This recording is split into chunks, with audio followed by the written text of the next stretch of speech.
Psalm 2. The Messiah's Triumph and Kingdom. Why do the nations rage, and the people plot a vain thing? The kings of the earth set themselves, and the rulers take counsel together, against the Lord and against his anointed, saying, Let us break their bonds in pieces, and cast away their cords from us.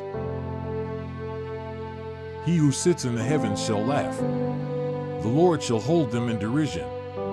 Then he shall speak to them in his wrath, and distress them in his deep displeasure. Yet I have set my king on my holy hill of Zion. I will declare the decree.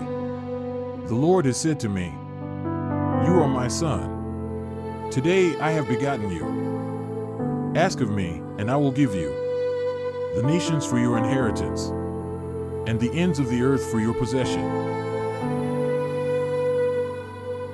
You shall break them with a rod of iron. You shall dash them to pieces like a potter's vessel. Now therefore, be wise, O kings.